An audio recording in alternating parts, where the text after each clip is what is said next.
Hafizun, kami yang menurunkan zikir yang dimaksud adalah Al-Quran. Maka majelis yang di situ kita sama-sama mengkaji Al-Quran, di situ kita bertadarus Al-Quran adalah taman surga Allah Subhanahu. Terakhir, makna yang ketiga zikir adalah hilaful ilmi, sekumpulan orang yang berkumpul untuk menuntut ilmu. Dalilnya dalam Al-Quran Allah berfirman, fas'alu ahlal dzikri ay ahlal ilmi. Tanyalah kepada orang-orang yang punya ilmu. Zikir adalah ilmu. Maka majelis kita malam ini adalah taman surga, sebagaimana yang disabdakan baginda Muhammad SAW. Dalam riwayat disebutkan, kalau apabila orang-orang itu tahu apa yang ada dalam majelis ilmu, lantaran ahlus suq ini yang ditutup tutupnya, yang ditutup tutupnya. Wa ahlul imarah ini pejabat tutup.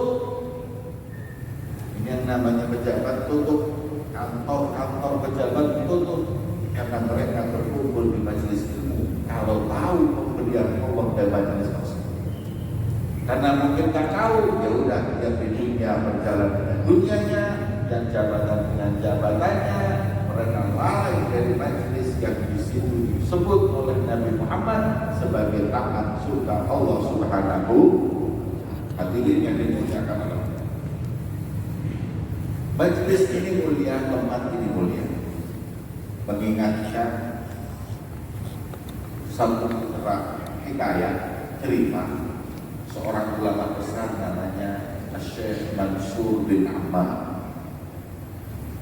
Cerita ini dikutip pula dalam kitab Al-Manhaj As-Sawi oleh Habib Zain bin Ibrahim bin Smith dan beberapa kitab yang lain.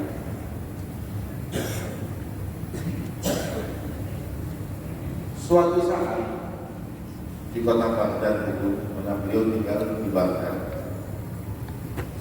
Kalau sudah Syekh Mansur itu buka majelis, pasar tutup hadirin.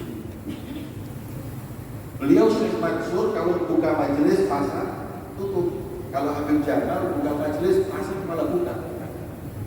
Saya punya majelis ahli Tuhan itu, kalau sudah majelis itu mulai, Masya Allah, karena jamaah yang hadir banyak, pasar buka semuanya. Jadi kayak pasar malam majelisnya. Kalau Syekh Mansur buka majelis, pasar tutup. Kita buka majelis, pasar buka. Syekh Mansur orangnya tawadhu, ilmunya manfaat. Orang gak akan melepaskan majelis beliau. Tutup itu toko kalau sudah Syekh Mansur buka majelis. Suatu saat ada seorang kaya raya mempunyai budak, dan budak tersebut diperintahkan oleh tuannya yang kaya raya dan zalim serta ahli maksiat. Ini kaya tapi ahli maksiat, zalim. Memerintahkan budaknya belanja ke pasar, diberi uang 4 dinar. Ini uang 4 dinar, tolong ke pasar belikan beras, belikan gula, belikan ini, belikan itu, dan semuanya rapi tertulis. Berangkat budak ke pasar. Hamba sahaya sampai di pasar, bingung, pasar tutup, gak ada yang buka. Beliau bingung, ini kemana orang-orang ini? Sampai akhirnya ada satu orang yang ketika itu lagi lari-lari, seorang yang lagi terlambat, dikejar oleh pemudanya. Mas, mau tanya, ini pasar tutup jam berapa bukan? Kata beliau, selama Mansur bin Ammar buka majelis, pasar gak akan buka.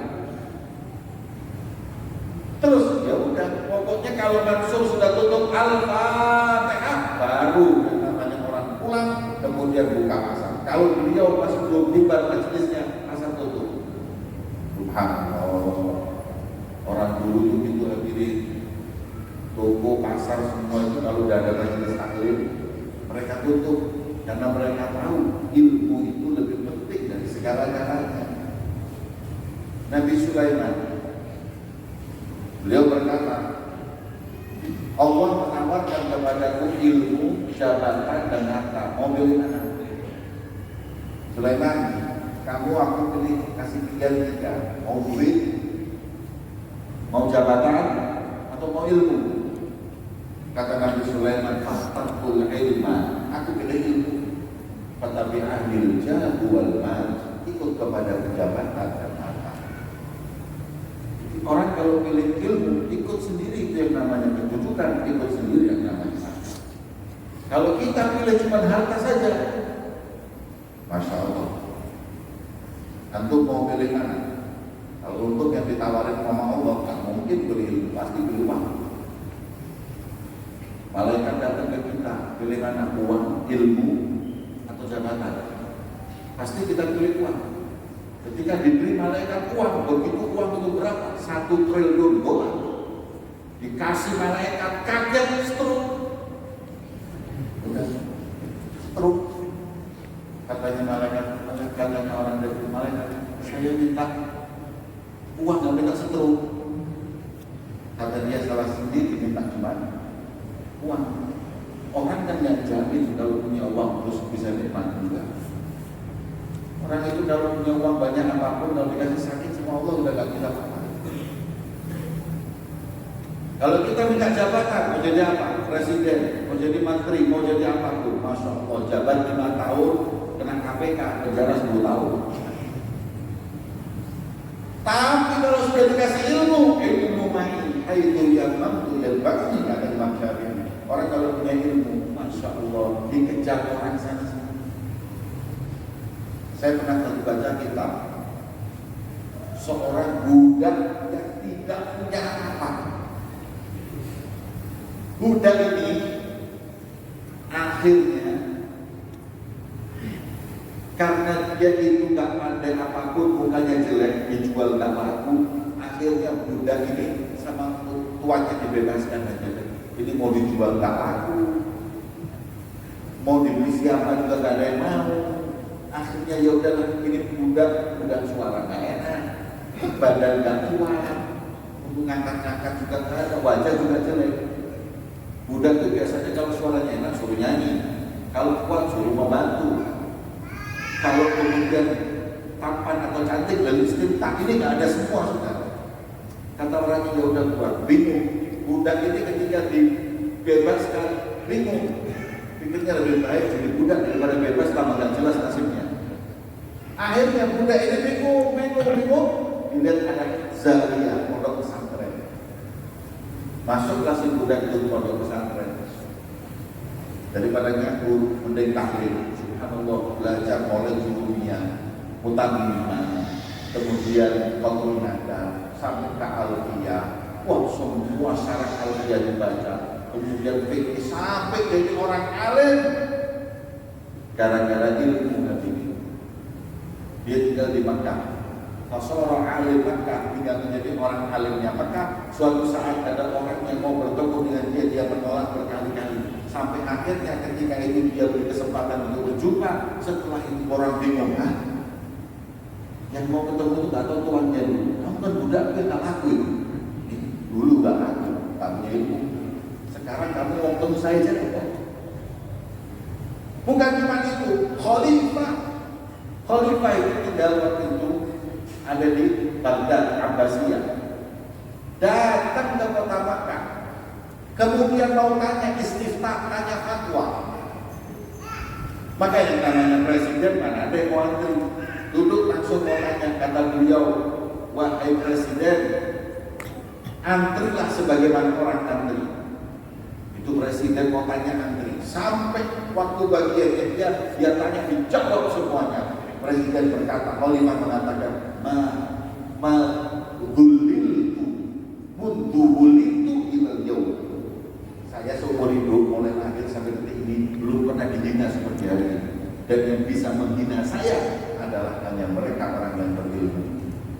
Kemudian ditanya oleh orang-orang, kenapa kamu bisa seperti itu? Jawabannya ini kalau dicatat santri-santri. Apa kata beliau? Hum lam yastaghnu min ilmi wa ana mustaghni an malihim. Saya nggak butuh duit mereka, mereka butuh ilmu saya. Makanya saya mulia. Tapi kalau sudah ulama butuh ilmu, ulama membutuhkan harta mereka, tamak dan serakah ingin menggapai jabatan dan harta mereka, hancur. Ini jadi ulama harus seperti itu. Istaghna, lam yastaghnu an ilmi, mereka nggak bisa, harus punya ilmu. Wa ana ustaghni an mali, dan aku nggak butuh duit mereka. Ada ulama duduk di masjid di pojok, kemudian kakinya wamad dari jelai. Apa mad dari jelai kalau bahasa Aceh? Menjulurkan kedua kaki. Nyum.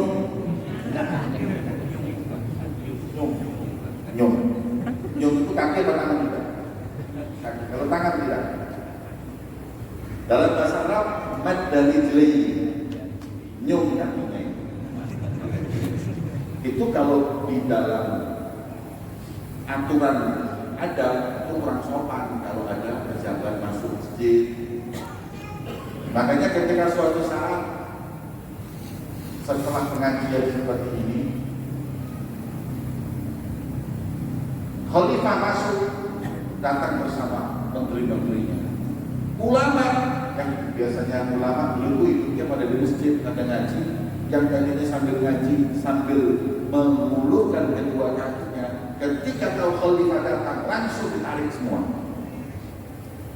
Dan itu memang gak masalah, karena itu ada, kecuali ada satu ulama di belakang yang sama sekali tidak menarik kedua kakinya, tetap dia itu menjulurkan kedua kakinya, mandari jelek. Kemudian yang namanya raja itu kan kepingin dihargai, dilihatin satu-satu. Wow, orang-orang semua berdiri menyambut saya, orang-orang langsung menarik kakinya. Oh, masya Allah, kata saya ini punya wibawa. Tapi dilihat yang satu belakang, ini kok enggak, satu kurang ajar. Ya. Kemudian dia panggil menteri ini, apa itu yang duduk di belakang, kakinya kan tarik. Bulan bin bulan, ulama bulan bin bulan, belum pernah merasakan duit saya. Kalau sudah merasakan duit saya, langsung kakinya ditarik dari saya. Ambil duit yang satu dia ini katanya belum pernah, proposalnya nggak pernah turun. Akhirnya kasih duit berapa? Kasih duit surah atau bundi-bundi, ada uangnya 20 juta, kasih duit. Saya jamin nanti kalau saya masuk masjid lagi, bukan lagi cuma dia tarik kakinya, langsung berdiri sambil saya, kan sudah dapat duit gitu. Akhirnya menteri tadi membawa uang dari orang tersebut, memberi uang itu kepada orang masyarakat. Pak Kiai, ya, ini ada titipan dari Bapak, titipan dari Bapak Pak Khalifah. Dia panggil mas-mas ini, saya mau bisikin apa? Balil bil Khalifah anna man qad madda rijlihi lam yabudda yadayhi. Sampaikan kepada Bapak Presiden, kalau yang sudah mengulurkan kakinya, tangannya nggak ikut mengulurkan, cukup kaki aja. Kalau ini sudah mengulur, ini juga mengulur, dua-duanya cukup kaki aja yang mengulur, tangan nggak usah kembaliin. Duit dikembalikan dan berkata yang sudah mengulurkan kaki tidak akan menjulurkan tangannya juga, langsung akur. Ya, ini kalau ulama nggak butuh harta mereka, disegani mereka. Tapi kalau sudah ulama, pikirannya bagaimana mengerai harta mereka, mendapat kedudukan dari mereka, na'udzubillah, justru akan semakin rendah dan hina di mata mereka. Nah, ini hadirin, kita kembali ke pembahasan yang pertama, ilmu itu mengangkat kedudukan manusia. Mansur bin Ahmad buka majelis, orang semua masuk, budak ini bingung. Saya disuruh oleh Tuhan ke pasar belanja, tapi tutup pasar. Mau hadir, ya udah hadir aja. Daripada kosong saya hadir. Ntar kalau sudah selesai mereka pulang, saya belanja. Duduklah dia di majelis. Duduk di majelis seperti ini. Selesai majelis, ada satu yang angkat tangan di belakang. Syekh Mansur, ya ada apa? Saya punya masalah. Masalah apa? Saya butuh uang 4 dinar. Anggap sekarang ini uang 4 juta. Syekh Mansur, saya butuh uang 4 juta. Tolong saya minta untuk diselesaikan permasalahan saya. Pokoknya saya harus bawa duit 4 juta akan selesai masalah. Kemudian Syekh Mansur berkata kepada yang hadir, ada nggak yang bawa duit 4 juta? Kasih itu orang. Karena pada belum buka apa? Toko, pada nggak bawa duit. Kan biasa orang kalau ke majelis kan nggak ada yang bawa duit. Ya, ada nggak yang masih datang bawa duit 1 juta? Nggak ada. Tapi kalau ke Pulau Rubiah bawa duit orang 1 juta, bawa 10 juta. Oh iya, kalau ke tempat begitu duitnya banyak. Tapi kalau ke tempat yang masjid nggak bawa duit. Duit itu pun beda. Kalau di masjid itu coba itu kotak masjid itu kalau dituangkan pucat semua duitnya. Pucat semua. 2000. Tapi kalau tempat-tempat kayak gitu uang dituang merah semua yang luar biasa. Masya Allah. Ada yang bawa duit nggak? 4 juta. Ini orang butuh duit. Nggak ada. Si budak lagi titik duit uangnya 4 juta. Belanja untuk sebulan. Mau ngasih bukan duitnya dia. Udah diam aja. Siapa yang punya uang 4 dinar? Gak ada yang jawab. Semua saya ada cuma setengah dinar, saya cuma 1 dinar. Kata Syekh Mansur, man lahu 4 dananir, walahu 4 da'awat mustajabah. Siapa yang punya uang 4 dinar, aku ganti dengan 4 doa di majelis ini. Wah, tambah orang bingung semua. Kamu punya pinjam dulu. Ribut orang mau kasih uang 4 dinar. Budak ini nekat berdiri. Saya punya. Berapa? Pas 4 dinar. Alhamdulillah. Dia udah kasih duit itu. Setelah duit dikasihkan hadirin. Sekarang kamu minta doa apa? Saya minta yang pertama, tolong doakan agar uangmu dapat hidayah. Tuhan duduk majelis gak mau, sholat jarang, puasa enggak, makan haram, selalu pesta, duit dihambur-hamburkan. Tolong doakan supaya dia dapat hidayah.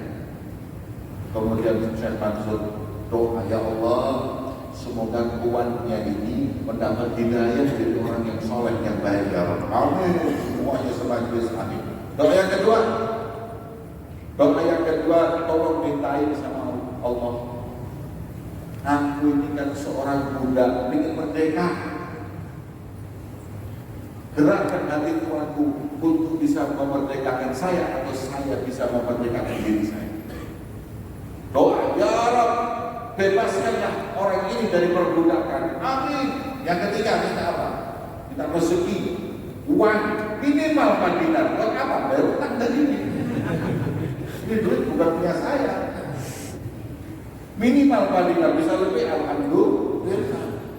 Doa lagi, ya Rabb, berilah rizkinya orang minimal 4 dinar, kalau bisa lebih, ya Rabb. Amin.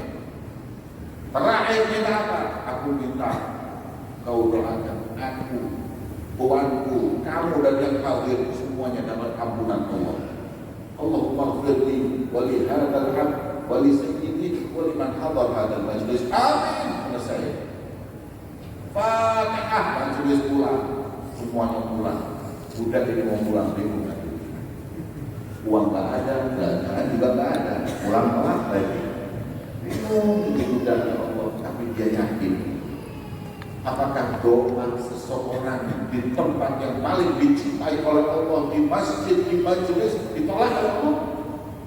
Terus kalau doa kita di masjid, di majelis ilmu itu ditolak, doa di mana yang diterima? Maka dia yakin tak mungkin Allah menolak doa. Aku yakin doanya Syekh Mansur bin Ammar di dalam majelis ilmunya pasti diterima oleh Allah. Dengan keyakinan itu dia pulang ke rumah. Dan ketok pintu, assalamualaikum, waalaikumsalam. Tuannya datang. Mana kamu? Dari belanja pasar. Kenapa terlambat? Karena ada majelisnya Mansur bin Ammar. Majelis siapa itu Mansur bin Ammar? Siapa Mansur? Apanya Mansur S itu? Penyanyi dangdut? Nggak tahu. Kemudian dia berkata, terus gimana? Ya ketika orang semua hadir majelis, saya hadir aja. Oh, terus habis itu selesai kamu datang. Nanti dulu kita belum segitu. Di majelis ada yang butuh uang. Sampaikan kepada Syekh Mansur. Syekh Mansur berkata, barang siapa yang ngasih duit 4 dinar, aku doakan 4 doa. Hah? Terus uangku kau berikan? Kamu mau nggak 4 doa? Saya tadinya nggak mau ngasih, tapi saya pikir 4 doa yang disampaikan di majelis ilmu masa ditolak oleh Allah. Terus kamu berikan? Iya. Terus mereka doakan engkau dengan 4 doa? Iya. Apa permintaan yang pertama? Aku minta kepada Allah agar engkau taubat. Perkataan itu bersambung langsung dengan hidayah Allah. Ketika dia berkata, aku meminta kepada Allah agar kau bertobat, seperti petir yang menyangkut kaki orang tersebut hingga akhirnya bungkuk menangis kepada Allah. Itu permintaan dia. Aku bosan dia maksiat. Aku ingin kau bertobat di jalan Allah. Kemudian aku minta agar Allah Subhanahu wa Ta'ala mengembalikan kau di jalan yang benar. Dan semua orang di majelis itu sudah mengamini doa. Langsung menangis dia dan setelah itu bertobat kepada Allah. Kemudian tanya, terus doa yang kedua, aku minta agar aku bebas. Anta umum liwajillah, aku bebas, aku bebas. Apalagi permintaanmu? Aku minta rezeki untuk bayar utang kepada kamu. Kemudian beliau berkata, anta bari'un min daini, kamu bebas daripada utangmu. 3 hadirin doa langsung kontan itu. Permintaan yang keempat, aku minta kau diampuni dosanya oleh Allah. Aku juga Syekh Mansur dan yang hadir. Wah, kalau itu bukan urusan saya. Kalau urusan pertama tobat, saya tobat, kasih duit saya, bebasin saya. Tapi yang ini saya tidak ikut-ikut. Udah, cepat kamu kembali, pergi kamu, atau mau apa terserah. Saya ingin untuk sholat taubat. Tuhan tersebut butuh sholat taubat, kemudian tertidur. Dalam tidurnya dia mendengar seakan-akan ada yang namanya seruan dari Allah. Berkata kepada Tuhan tersebut, ya Tuhan, tatakarram alaihi bithalata wala atakarram atawahidah. Kamu dermawan, kamu beri 3 hal permintaan Buddha itu. Aku cuma 1 permintaan yang aku berikan. Apa kamu itu lebih dermawan dari aku? Aku telah ampuni dosamu, dosa buddhamu, Syekh Mansur dan yang ada di majelis semua aku ampuni dosanya. Dia bangun bahagia dari tidurnya. Hadirin, 4 doa semua bukan cuma keinginan Buddha, tapi keinginan kita. Kita punya masalah dalam hidup ini. Yang pertama, permintaannya tuannya supaya tahu kan. Ini kita yang hadir punya anak ada di pesantren, nggak semangat belajar menuntut ilmu. Anak kadang-kadang diajak menuntut ilmu nggak mau, kena arusnya zaman yang seperti ini kejamnya. Anak diajak ke masjid sulit, anak suruh nutup aurat setengah mati. Anak-anak kita suami kita kadang-kadang juga seperti itu, atau istri kita punya kerabat yang mereka masih belum di jalan yang benar. Disinilah saatnya kita meminta kepada Allah. Ketika kita hadir majelis seperti ini, kita pulang kita minta, ya Allah, suamiku nggak bener-benerin ya, istriku nggak bener-benerin ya, anakku belum taat, belum soleh, benerin ya. Maka insya Allah berkatnya majelis, Allah akan merubah keadaan mereka menjadi lebih baik. Itu yang pertama. Makanya kalau di majelis seperti ini jangan lupa doain suami, doain istri, doain anak, doain ibu, doain bapak, orang-orang yang kita cintai, kita doain semua agar mereka kembali ke jalan Allah. Pertama. Yang kedua, permintaannya bebas. Siapa di antara kita ini yang sudah bebas dari belenggu hawa nafsunya? Kita hidup di dunia ini masih budaknya hawa nafsu, bukan budak Allah. Kita masih mendahulukan perintah nafsu kita daripada perintah Allah. Hidup kita di dunia selalu ego dan nafsu. Qad aflaha man zakkaha wa qad khaba man dassaha. Beruntung orang yang bebas dari hawa nafsunya, dan sungguh rugi orang yang masih terbelenggu dengan hawa nafsu.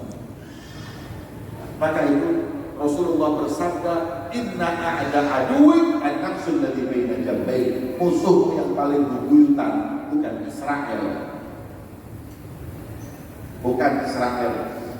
bukan Donald Trump, apalagi Donald Biden. Bukan semua itu musuhmu. Musuhmu itu nafsu mulut. Nah, kadang-kadang saya bingung. Palestina dibom. Hari ini Palestina dibom. Saya kepikiran gak bisa tidur. Kenapa? Palestina hari ini dibom oleh Israel. Rahmatullah. Berapa yang mati? 7 orang mati. Kapan pagi-pagi? Ngapain sampai jauh-jauh mikirin Palestina dibom sama Israel? Hari ini di Sabangnya gak sembahyang subuh kamu orang. Sembahyangnya gak sembahyang subuh di Sabang ini karena Sabangnya berapa? 2 orang? 10? 200? 300? Masih 300 orang, 400 orang gak sholat subuh di kotamu. Ngapain jauh-jauh ke Palestina? Kita di rumah kita ada yang gak sholat. Kita masih terbelenggu dengan musuh kita yang paling berat, yaitu hawa nafsu kita. Makanya kita minta diberi kekuatan oleh Allah. Caranya hadir majelis minta sama Allah, ya Allah bebaskan aku dari belenggu hawa nafsu. Sebagaimana doa yang diajarkan Al-Imam Ali bin Muhammad Al-Absyi, tertulis dalam kitab Maulid yang beliau, waqfadil qalba ayyulimma bihi syaitan wan nafsa wal hawa wad daniyah. Ya Allah, lepaskan aku dari belenggu cinta dunia, hawa nafsu dan cinta kedudukan. Ini kita semuanya ini membawa nafsu. Dan yang orang biasanya, ulamanya aja kadang-kadang masih budak hawa nafsu. Ini musuh yang paling dekat dengan kita adalah hawa nafsu kita. Setan kita bacain ayat kursi lari hari ini, tapi kalau nafsu nggak bisa. Harus dengan beliau. Itulah pentingnya kita diajarkan guru-guru kita, namanya tasawuf tazkiyah. Allah berfirman dalam Al-Quran, walladzi ba'atha fil ummiyina rasulan minhum yatlu 'alaihim ayatihi wa yuzakkihim wa yu'allimuhumul kitab. Bersihkan dulu baru belajar kita. Makanya anak-anak santri tekankan tazkiyatun nufus dengan nuntut ilmu. Makanya harus berthariqah untuk sampai kepada Allah. Kalau nuntut ilmu gak ada tazkiyah, Masya Allah, keluar pesantren gak malah tawadhu, malah sombong. Keluar pesantren gak nyelamatin orang, malah masukin orang semua ke neraka. Ada orang lulusan pesantren begitu keluar, Masya Allah, tugasnya ngakhirin orang. Kalau wali songo masukin orang ke Islam, kalau mereka keluarin orang dari Islam, ini kafir, ini syirik, ini ahli bid'ah, ini itu, ini 72 golongan yang sesat, gak ada yang selamat. Saya sampai bingung yang santri seperti itu. ada ulama pokoknya tugasnya senangnya masukin orang ke neraka. Sampai saya selidiki, itu orang kok senangnya masukin orang ke neraka, sebabnya apa? Setelah saya selidiki nggak tahu yang maklaran sama Imam Malik. Malaikat Malik yang jaga neraka itu maklaran sama dia. Jadi kalau bisa masukin orang ke neraka dapat 2,5%. Makanya senangnya masukin orang ke neraka. Ulama itu nyelamatin orang. Dengan apa? Hati mesti bersih. Santri itu keluar pondok pesantren, hatinya bersih. Kenapa? Karena dia dididik di pesantren tazkiyatun nufus, tasawuf, baru tauhid dan fikih. Tapi kalau orang cuma belajar tauhid, belajar fikih, nggak ada tasawufnya, coba lihat. Keluar pandainya ngajarin orang, menyalahkan orang, sombong kepada Allah. Masa orang cuma gara-gara celana kepanjangan masuk neraka? Kan nggak masuk akal. Coba lah saya mau tanya, kira-kira mungkin nggak Allah berfirman kepada malaikat? Malaikat, iya, Joko masuk ke neraka. Belum salah apa Joko ya Allah? Celananya kepanjangan. Masuk akal? Nggak mungkin. Yang masuk akal, malaikat Joko masuk ke neraka. Kenapa? Sombong. Terus yang disebut dengan isbal, orang yang disebut oleh Rasulullah masuk neraka karena celananya panjang adalah mereka yang sombong-sombong, yang khuyala. Yang sombong itulah yang masuk neraka. Makanya kata ulama Syafi'iyah, mereka berkata orang yang celananya kepanjangan makruh, nggak haram kecuali kalau memang dipakai sombong-sombongan, haram. Tapi kan hukumnya boleh, makruh. Nah ini kadang-kadang orang-orang tidak main rata semua, pokoknya celana harus cingkrang. Kalau nggak cingkrang celananya masuk neraka. Nah ini yang lucunya, mereka yang cingkrang-cingkrang itu malah Masya Allah rajanya sombong. Sombong dengan amalnya, sombong dengan ilmunya, karena nggak ada tasawufnya. Mending mana sih cingkrang, sombong dengan celana panjang tapi tawadhu, masuk mana itu? Nah yang masuk surga mana? Yang tawadhu walaupun kepanjangan, maksud cuma gara-gara celana kepanjangan masuk neraka, kan nggak masuk akal lagi. Ini kalau belajar ilmu nggak pakai tasawuf seperti ini. Kemudian gue bisa gini, bersihkan, sucikan. Ini kehebatannya kita Ahlussunnah wal Jamaah. Di pondok pesantren ada qiyamul lail, di pondok pesantren ada wirid, di pondok pesantren ada thariqah, agar mereka tidak cuma menuntut ilmu saja, tapi harus ada tazkiyah, keluar menjadi orang yang tawadhu dan menjadi orang yang mulia. Karena Imam Al-Habib Abu Bakar bin Abdullah Al-Idrus untuk ilmu dari ayahnya Al-Habib Abdullah bin Abu Bakar Al-Idrus. Ditanya setelah lulus mau keluar dakwah ke kota Padang, dites dulu. Sudah lulus? Sudah, saya tes dulu. Apa? Coba kau pergi ke tani, ke pasar tani. Cari orang yang lebih rendah dari kamu. Ini khotbah Ihya 4 kali. Dan beliau saking bersihnya hati tanya kepada bapaknya, Pak, rubu'ul muhlikat, seperempat sifat-sifat buruk yang ada di satu juz di Ihya itu sifatnya manusia, masih sifatnya setan. Dia nggak tahu kalau manusia punya sifat iri, sombong, itu nggak tahu. Karena saking dididik oleh orang tuanya bersihnya hati, nggak tahu ada orang sombong atau nggak ada. Dikira itu sifatnya setan. Nggak kumpul orang di pasar. Akhirnya dia disuruh berangkat ke pasar cari orang yang lebih rendah dari dia. Berangkat dia ke pasar, dilihat ada orang yang nuntut ilmu, dia nuntut ilmu. Oh jadi saya lebih baik, tapi belum tentu. Kalau dia belajar, dia lebih alim dari saya. Lihat nanti ada orang yang maksiat, dia orang maksiat, tapi kalau dia total, dia lebih baik dari saya. Sampai keliling, dia merasa saya lebih baik dari dia. Semuanya lebih baik, tidak ada yang lebih buruk dari dirinya. Orang paling buruk adalah dirinya. Tidak ketemu, saya orang paling buruk. Pulang kelihatan anjing. Nah ini dia. Ini yang aku lebih baik dari dia. Mau ketemu bapaknya bingung lagi. Kemudian berkata ayahnya, silah kau temui orang yang lebih buruk dari kamu. Enggak ada. Semua sudah aku temui, aku paling buruknya manusia. dari jumpa dengan anjing, aku pun merasa bahwa aku lebih buruk dari anjing. Anjing itu kalau mati nggak mungkin masuk neraka. Nggak ada riwayat namanya anjing masuk neraka, nggak ada. Dia jadi turok, jadi debu, selesai.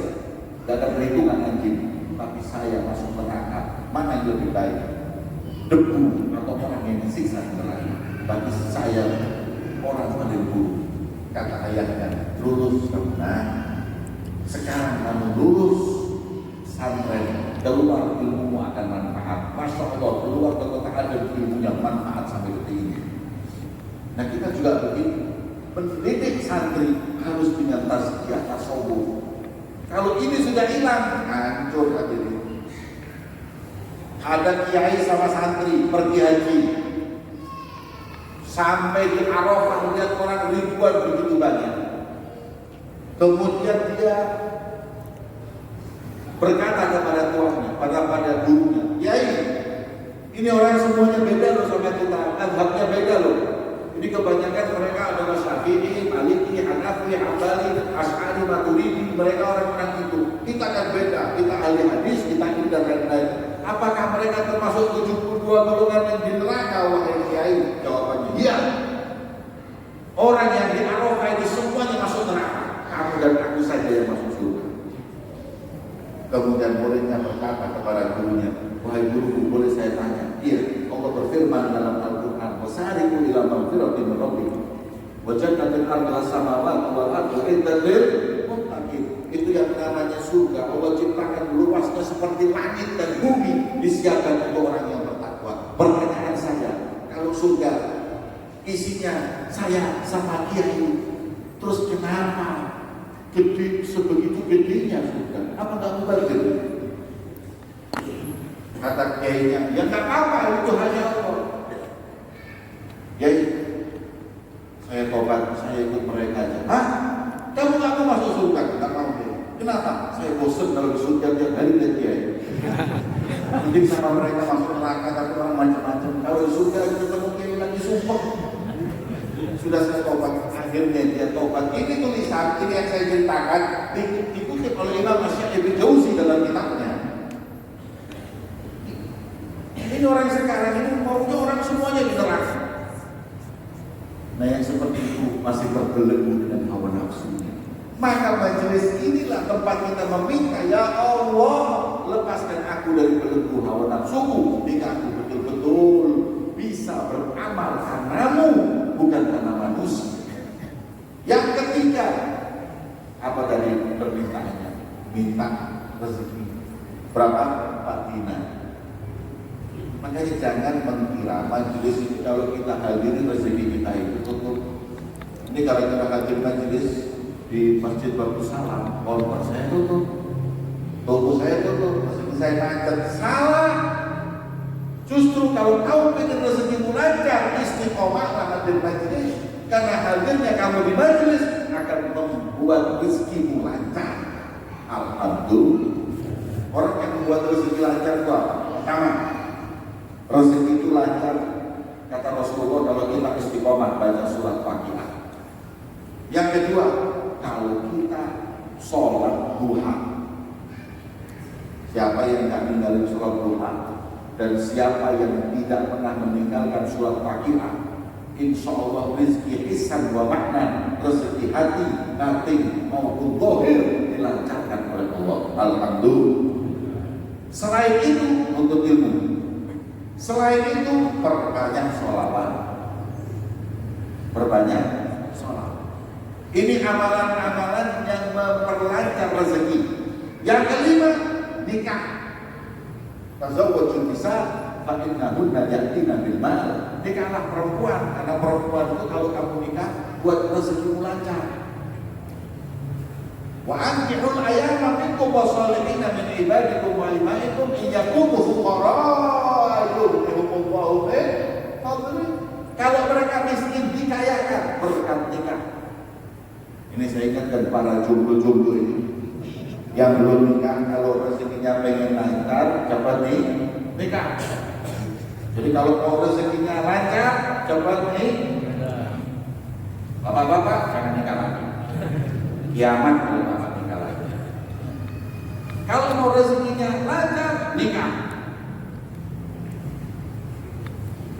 Ini adalah amalan-amalia yang melancarkan rezeki.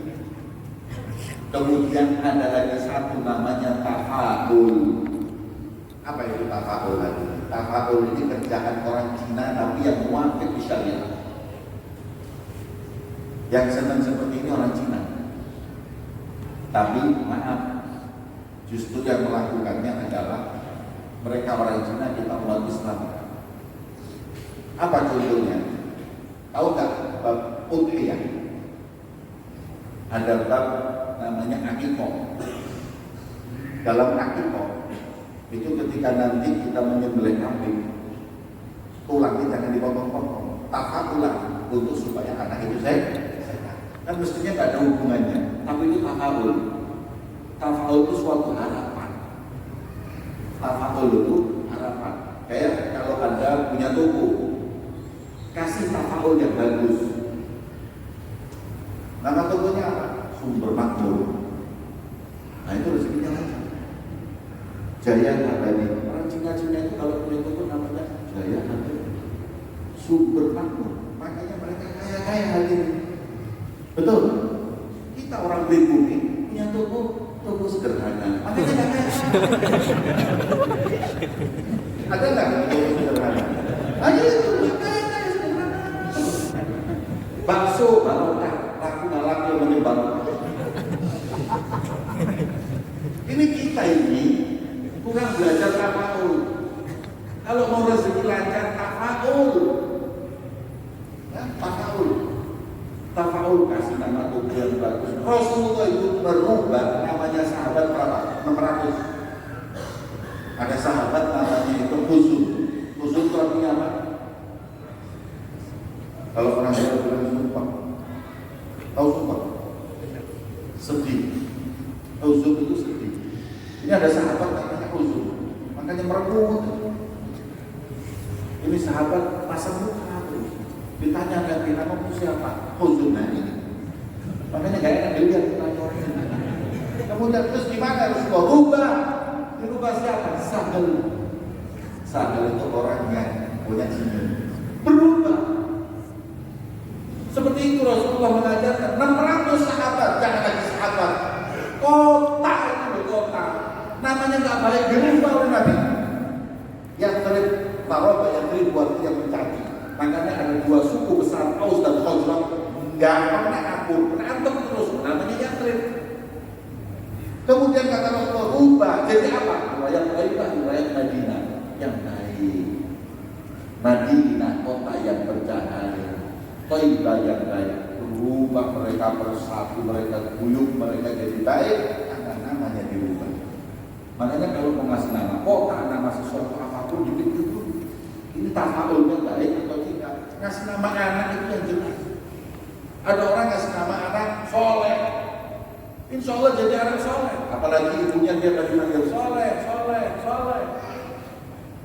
Ya Allah, anakku jadi anak yang soleh, anakku jadi anak yang soleh. Berapa kali dia tadi dikatakan ibunya? Memang kadang-kadang orang Indonesia itu gitu, hadirin. Nama soleh bagus-bagus jadi leleh dan akhirnya. Nama yang bagus itu doa. 600 sahabat diganti namanya. Sayyidina Umar pernah didatengin seorang bapak. Seorang bapak ini ngeluh anaknya nakal. Ditanya oleh Sayyidina Umar, namanya siapa? Ju'al. Tahu nggak Ju'al? Ju'al itu binatang yang kalau dibunuh terus baunya nggak enak. Gesong. Ada orang namanya gesong, makanya nakal yang kabur. Katanya Sayyidina Umar, agokta, gua belakang agok sebelum dia durhaka, kamu durhaka dulu. Kenapa? Masa anak dikasih nama Batman? Gesong. Kenapa nggak gosong sekali? Akhirnya dia udah salah. Makanya kasih nama itu yang jelas. Ini zaman sekarang, Masya Allah. Habis kasih nama itu harus bahasa Arab? Enggak harus. Enggak harus, mau pakai bahasa apapun. Mau pakai bahasa, pokoknya ada artinya. Yang nggak boleh yang nggak ada artinya. Seperti siapa? Bella, itu nggak ada artinya Bella. Ini zaman sekarang paling banyak perempuan dikasih nama apa? Bella. Saya pernah hadir. Kenapa? Karena banyak artis namanya Bella. Akhirnya anaknya dikasih nama Bella. Saya tanya, ini artinya apa? Mbak Saudin sama-sama artis yang di TV. Kemudian kata dia, Habib bisa nambahin nggak sekolahnya? Bisa. Saya kasih apa? Bella Sungkawa. Ini nggak jelas ini. Orang Indonesia itu pokoknya kalau kasih nama orang nggak jelas. Kadang-kadang sumbernya dari mana? Karena nggak tanya sama ulama. Tanya. Terus katanya kedua, pokoknya mau namanya panjang. Saya pernah hadir satu acara akikah tasmiyah. Habib saya kasih nama Taufik, tapi kok perasaan kurang panjang gitu. Bisa nggak Habib nambahin supaya agak panjang gitu Habib? Oh bisa. Mau panjang berapa? Pokoknya yang agak panjang gitu. Oke. Kasih nama W Taufik W. Apa itu W? Tulis pokoknya W Taufik W. Apa itu kepanjangannya? Wabillahi taufiq wal hidayah. Wassalamualaikum warahmatullahi wabarakatuh. Jangan main penting pakai nama panjang, tidak jelas. Ada lagi nama Tony, ada kan sini namanya Tony. Ini Tony ini artinya apa? Ada orang datang ke saya, Habib nama saya Tony, saya kepingin dirubah, nggak usah dirubah, tambahin aja supaya ada artinya apa? A'udzubillahi minasyaitonir rajim.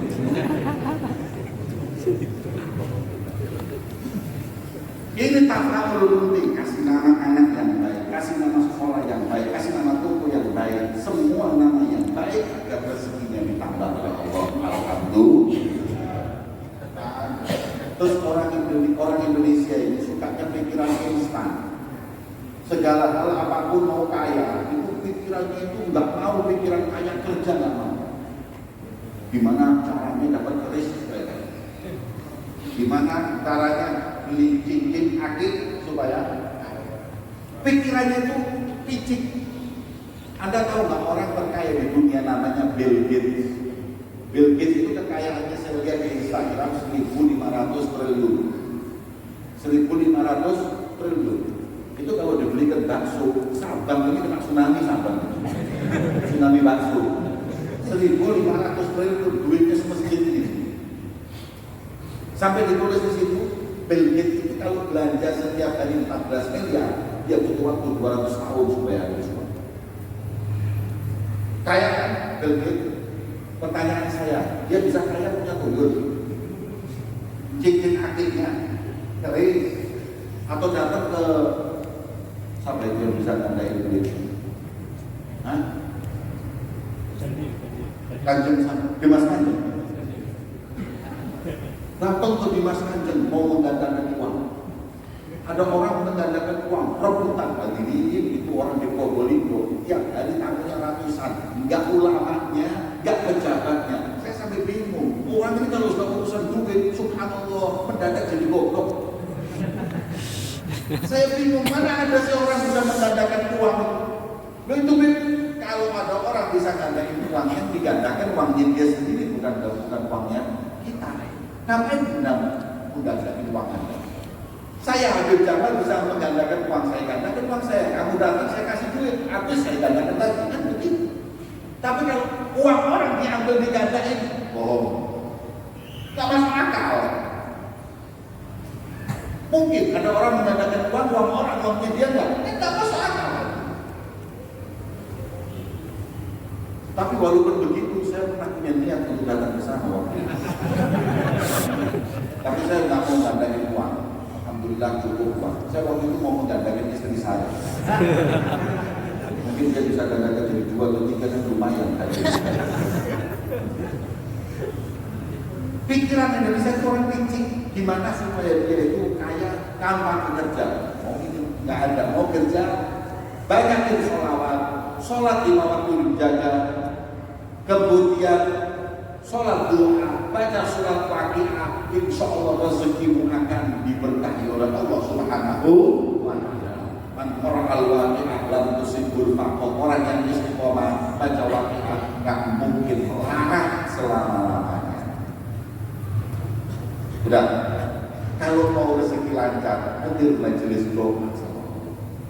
Insya Allah berkat sholawat dan majelis ilmu, rezeki kita dilancarkan oleh Allah. Alhamdulillah.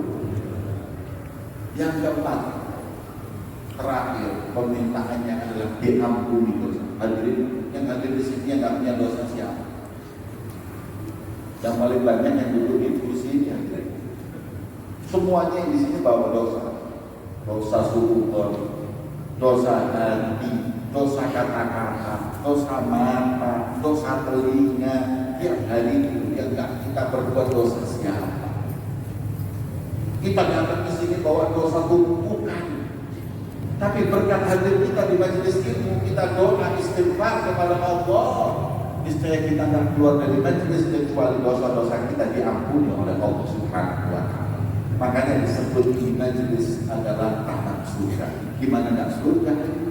Gara-gara majelis ini orang yang kita cintai dapat hidayah.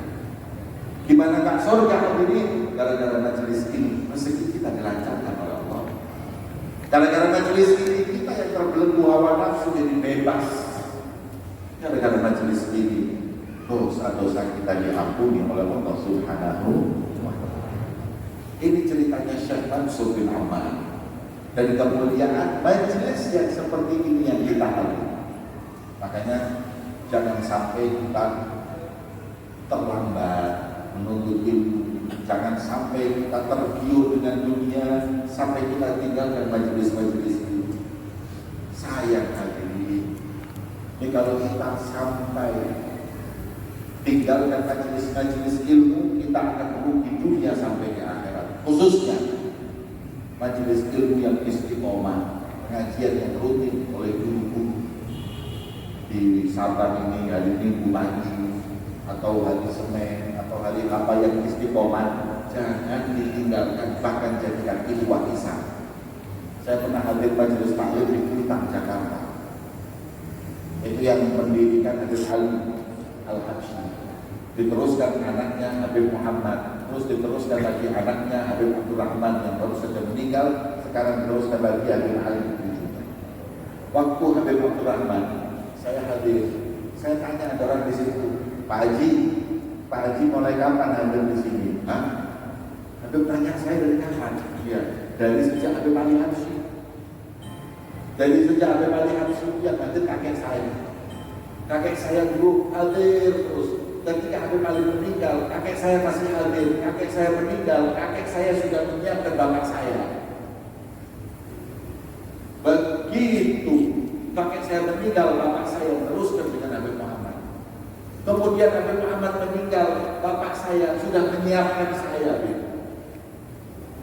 Ketika Habib Muhammad meninggal, kakek saya, abah saya, bapak saya meneruskan dengan anaknya Habib Abdurrahman sampai abah saya meninggal. Saya yang sekarang meneruskan dengan Habib Abdurrahman. Dan saat ini saya sudah siapkan anak-anak saya.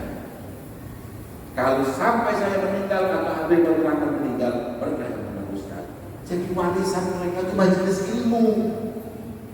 Nah kita sekarang yang kita wariskan sama anak-anak kita ini apa hadirin? TV 40 ini tuh yang tiap hari tontonannya nggak beres. Orang joget lebur, naudzubillah. Apa itu warisan buat anak-anak kita? Kita masuk ke kuburan, anak-anak kita lagi masya Allah lihat sinetron tak karu-karuan, lihat namanya ini dangdut joget tak karu-karuan, goyang sampai namanya patah-patah hadirin. Apa nggak patah semua nanti dari orang-orang itu tekek malaikat. Itu kewarisan kita buat anak kita. Apalagi ada lagi mewariskan warisan harta. Bapak meninggal, anak ribut putus silaturahim gara-gara duit kebanyakan diwariskan. Makanya dipikir kita sekarang ini kalau meninggal warisan kita apa untuk anak? Ada majelis taklim, ada ilmu, ada Al-Quran. Apa yang kita wariskan? Kalau warisan kita cuma duit, yang ada bedanya sama orang kafir. Terus apa? Majelis taklim. Kalau bisa pesantren, alhamdulillah. Kalau nggak bisa itu pesantren. Ini di Sabang di masjid ini ada majelis untuk rutin nggak? Itu warisnya. Kamu hadir karena diajar. Nanti mati biar dia terus seperti itu. Agar kita insya Hadirin yang dimuliakan oleh Allah Subhanahu wa taala, alhamdulillah. Lebih dari 1 jam saya duduk di sini. Semoga menjadi ilmu yang manfaat untuk kita semua. Saya ingatkan, tuntutlah ilmu. Tuntutlah ilmu, jadikan warisanmu, dan tuntutlah ilmu dari orang-orang yang jelas keilmuannya, tasawufnya, tauhidnya, yaitu mereka yang disebut sawadul aqab yang senantiasa terbanyak di iman. Hati-hati sekarang. Ada yang menuntut ilmu melalui YouTube, ada yang menuntut ilmu melalui televisi, ada yang menuntut ilmu melalui radio. Lihat dulu siapa yang punya radio, siapa yang punya televisi, belajar dari siapa mereka, itu pastikan. Inna hadzal ilma ladinun fanzuru amal taqulinakum. Ini yang namanya ilmu, ini agama. Makanya jangan sembarang kita mengambil ilmu. Lihatlah dulu dari siapa kau ambil ilmu tersebut. Ilmu itu al-isnadu minad-din, bagian dari agama ini adalah sanad. Kalau mau menuntut ilmu, tanya itu Habib Jabal muridnya siapa? Oh, muridnya Habib Umar. Habib Umar muridnya siapa? Pastiin dulu. Ini kiai itu muridnya siapa? Guru ini, buya ini, abi ini muridnya siapa? Muridnya bulan muridnya siapa? Muridnya siapa? Nanti nyambungnya Imam Syafi'i muridnya siapa? Imam Malik muridnya siapa? Beliau adalah muridnya Imam Abu Hanifah muridnya siapa? Imam Ja'far Shadiq muridnya siapa? Imam Muhammad al-Baqir muridnya siapa? Imam Ali Zainal Abidin, dia muridnya siapa? Muridnya Sayyidina Husain dan Hasan, keduanya muridnya Sayyidina Ali dan ibunya Fatimah Zahra, murid baginda Muhammad sallallahu alaihi wasallam. Musalsalatun anhum asanidu ahdihim ila khairin mahmudin wa ashrafi hammadi. Abun yatalaqqa an abihi wa hakadha ayalaha min aba'i kiram wa ajdadi. Kata ulama, diibaratkan seperti rantai yang bertali satu dengan yang lain, bapak ke bapak, guru ke guru, sampai kepada imamnya para ulama Nabi Muhammad SAW. Ini jelas. Kita kalau menuntut ilmu jangan lihat pinternya ceramah hari ini. Ini orang sekarang masya Allah masuk TV pinter ceramahnya, udah itu sudah ilmunya. Nanti dulu, tenang dulu. Kalau nggak jelas, kita lihat akhir-akhir kawul. Akhir-akhir pasti berbuat yang jelasnya. Kelihatannya saja, walaupun sepintar apapun datang, saya cari ilmu yang jelas sanatnya. Makanya alhamdulillah kita ada di pesantren, kita ada di Aceh yang penuh dengan pesantren, yang pesantren punya sambungan dengan para ulama yang ada di Mekah dan Hadramaut. Ini suatu kenikmatan besar dari Allah Subhanahu wa taala untuk kita yang tinggal di Aceh. Makanya itu hanya banyak daya-daya atau zawiyah-zawiyah di sini yang mereka mempunyai syarat jelas keguruannya sampai kepada baginda Muhammad. Ini jelas. Jadi dari imam itu kan kiai imam sampai imam Syafi'i. Ada yang jelas imamnya nggak jelas, dari guru ke guru ke imam Samudra. Ya, akhirnya pinter ngaji maki orang, pinter kebom, nggak pinter ngasih hidayah, nggak pinter membersihkan hati. Makanya itu ayo tuntut ilmu yang jelas, nggak radio, nggak televisi, punya guru menuntut ilmu pertama. Kemudian yang kedua, setelah jelasnya ilmu, siapa guru yang paling kita pilih, yang paling sempurna meniru Nabi Muhammad? Ini orang sekarang ini, saya heran, cari guru pokoknya yang sakti. Betul. Kalau ada yang kasar, ada yang sakti, bisa banyak. Ini guru nomor 1. Hadirin, jangan berguru dengan ulama yang dia itu dangkal ilmu syariatnya. Kata Abu Yazid Al-Bustami, kalau kamu lihat ada guru bisa bersilah di langit, jangan ikuti dulu, lihat bagaimana dia dengan kitab dan sunnah, halal dan haram. Kalau dia berpegangan dengan syariat, ikuti. Tapi kalau tidak, lepaskan. Walaupun dia keramat, walaupun dia punya keramat atau mukjizat, keramat kalau para aulia yang kharikul adat. Ini orang sekarang paling senang lihat orang Masya Allah bisa terbang. Ya. Oh itu yang paling aku kelas itu. Padahal keramat itu yang paling top bukan ini. Kalau ada orang bilang yang keramat paling top itu apa? Oh itu Masya Allah bisa terbang. Bebek juga bisa terbang. Bisa jalan di air. Karena bebek juga bisa. Dibakar dengan mempan, setan dibakar dengan mempan. Apa? Jangan kita tertipu dengan hal itu. Itu memang ada, itu karamatul auliya, kita yakin, tapi bukan itu sandaran utama kita. Sandaran utama kita adalah syariat. Siapa yang berpegangan dengan kitab dan sunnah? Makanya kata ulama, paling afdalnya ulama adalah yang paling sempurna mengikuti diri Nabi Muhammad SAW. Di tarim itu saya waktu belajar di tarim. Itu kalau ulama masuk masjid kaki kiri itu sudah kan benar. Masa ulama masuk masjid kaki kiri udah nggak benar. Di Sultan Jali Salam Muawana ada satu ulama meludah ke sebelah kanan karena sunahnya meludah ke kiri. Ini meludah ke kanan, langsung muridnya keluar.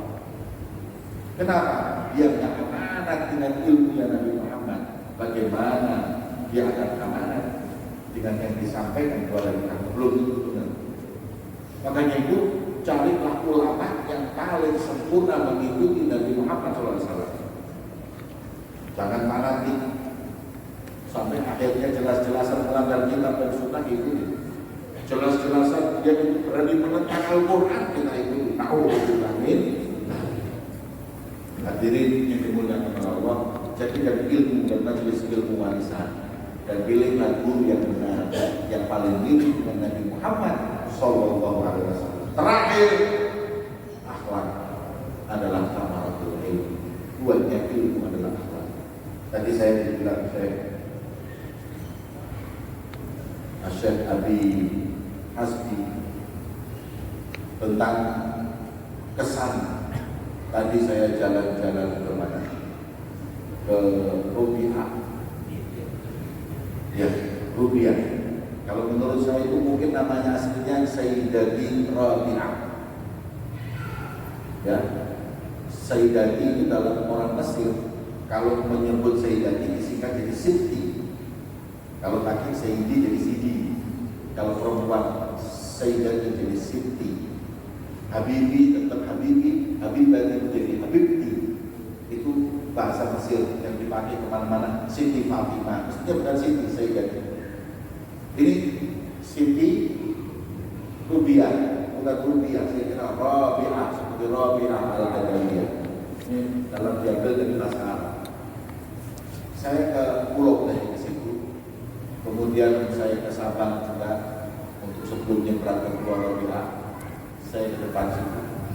Saya lihat banyak turis. Ya, banyak orang bule. Orang bule itu lahanku berdakwah. Bukanlah ajar gue. Lahanku berdakwah agar mereka beriman kepada Allah dan Rasulnya. Nah, untuk lahan berdakwah yang paling utama adalah akhlak. Hadirin, Anda dengar nggak? Rasulullah itu sama orang bule sering ditaji. Anda pernah dengar nggak di Denmark ada orang mencaci maki Nabi Muhammad? Kenapa orang Denmark itu mencaci maki Rasulullah? Apa pernah belajar sirahnya Rasulullah? Nggak pernah. Apa mereka pernah belajar kitab-kitab Nabi? Nggak pernah. Kok bisa mencaci? Mereka sebenarnya nggak mencaci Nabi. Cuma mereka kata umat Islam kecewa, akhirnya Nabi ditanya. Kita ini mencerminkan Rasulullah. Makanya Habib Ali Al-Jufri, beliau punya slogan yang terkenal waktu itu adalah permintaan maafnya kepada Nabi Muhammad. Ihdini ya Rasulullah, maafkan saya Nabi Muhammad. Kamu jadi bahan empuk caci makinya orang kafir gara-gara buruk yang kami meniru akhlakmu ya Rasulullah. Jadi saya sering dakwah dalam dan luar negeri. Saya masuk bahkan ke Eropa, saya masuk ke Australia. Saya lihat akhlak orang bule itu lebih baik dari akhlak umat Islam. Bule itu tiap hari senyum hadirin. Bule itu kalau udah pagi ketemu orang ngobrol senyum aja. Kamu lihat orang bule langsung senyum. Nah kita umat Islam baru lihat aja langsung apa buat kamu. Akhlak kita ini kurang. Padahal senyum pembahasan khusus sodako. Senyum akhlak Nabi Muhammad. Senyum adalah paling jangan kau remehkan perbuatan baik sedikit apapun walau senyum. Masalah akhlak ini penting. Maknanya ditarik dulu. Ada bule, bukan orang bule, orang Jepang masuk Islam gara-gara dompetnya jatuh. Dompetnya jatuh ditarik. Ada anak kecil lihat dompetnya jatuh, diambil dompetnya, dikejar, duitnya doang. Kemudian dikembalikan. Ini orang miskin. Kemudian dikembalikan ke orang tersebut. Bapak, dompet dia bingung. Kamu mau nggak bawa pergi? Jatuh kenapa nggak kamu ambil? Dia bilang, saya diajarkan orang tua saya untuk tak makan yang haram. Langsung begitu syahadat, dia langsung ke ahli iman, minta syahadat masuk Islam. Islam itu diajarkan bukan kita pandai-pandainya baca kitab tauhid, fikih, kita butuhkan akhlak. Mereka masuk Islam karena akhlak kita, bukan pandainya kita mengucapkan Al-Quran dan hadis Nabi. Makanya kita umat Islam, khususnya yang ada di Sabah, perbaiki akhlak, tiru akhlaknya Nabi. Nabi kalau ini gimana, Nabi kalau begitu gimana, Nabi itu senyum, Nabi itu selalu pilih kata-kata yang baik, Nabi tidak pernah menyakiti orang, Nabi itu penyabar, Nabi itu begitu, semuanya ajar. Maka ketika orang-orang yang kafir tadi itu datang melihat kita, tertarik kepada Nabi Muhammad ketika melihat kita. Ada orang kafir, musuh banget sama Rasulullah. Kemudian jadi tawanan Nabi. Kata Nabi, gak usah diapa-apain, maling depan masjid, dia lihat akhlak kita. 3 hari lihat akhlak Nabi dan para sahabatnya. Buka, aku bilang, buka, kamu sekarang bebas, kamu bebas. Saya mau di sini, saya mau masuk Islam. Dan kalau orang sahabat ini akhlaknya baik, berapa murid yang datang ke sini masuk Islam, maka lahan besar. Makanya daripada itu akhlak yang baik, jangan bule ditipu. Kalau bule itu Anda tipu, terus bule gak senang sama Anda, gak apa-apa, saya gak butuh Anda. Tapi Anda itu mengatasnamakan Islam. Ketika bule itu marah, bukan marah kepada Anda, dia akan berkata Islam akan pecah. Anda lewat. Islam itu yang dicaci, bukan kamu. Kalau kita dicaci mati orang yang ngurus, Jamal itu setan, gak apa-apa. Jamal bajingan gak apa-apa, Islam setan, dulu. Makanya jangan umat Islam, khususnya yang ada di Sabah, tidak bisa mencerminkan akhlak Nabi Muhammad SAW. Mari, saya betul-betul tadi lihat ya Allah, ini lahan, apalagi sudah banyak kata orang bule-bule kawin sama orang Aceh, orang Sabah masuk Islam, alhamdulillah, bagi banyak aset. Ya, yang kata Nabi Muhammad lebih afdal daripada onta merah, kendaraan termahal, Rolls Royce kalau sekarang itu lebih afdal masuk orang satu Islam daripada engkau setengah Rolls Royce itu 100 miliar. Mending mana 100 miliar sama yang namanya kita masuk ke orang Islam masih berbudaya memberikan orang masuk Islam itu lebih afdal.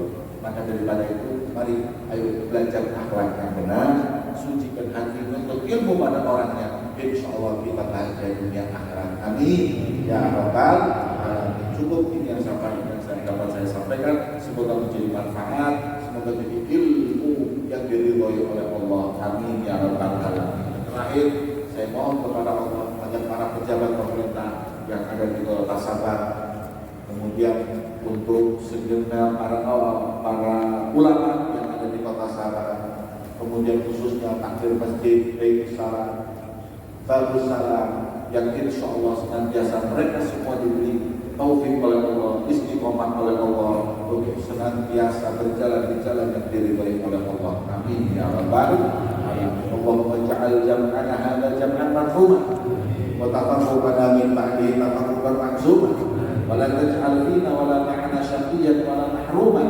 Allahumma hadina bihudan wa ja'alna mimman yusari'u fi ridha wa la tuwallina waliyan siwaka wa la taj'alna mimman khalafa amran wa 'asa. Hasbunallahu wa ni'mal wakeel wa la haula wa la quwwata illa billahil Allahumma rzuqna ilman nafi'an. Allahumma rzuqna ya Allah ilman nafi'an wa awladan salihin wa zawjatan salihah wa zawjan salihah wa amwalan mubarakah.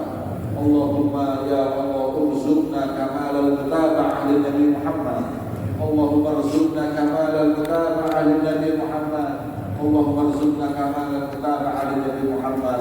Allahumma tahhir qulubana wa zakki anfusana wa hassin niyatina wa aslih niyatina. Allahumma ya muhawwil al-ahwal hawwil halana wal muslimina ila ahsanil hal wa afina wa iyyahum min ahwal ahli al-dhalal wa fi'l al-juhal wa radina maradi ahli rijal al-kamal bi sayyidina Muhammadin mawla bilal ala hadhihi niyyat wa kullu niyyah salihah jami'a li khair dunya wal akhirah wa ila hadratin nabi Muhammad sallallahu alaihi wasallam bi sirril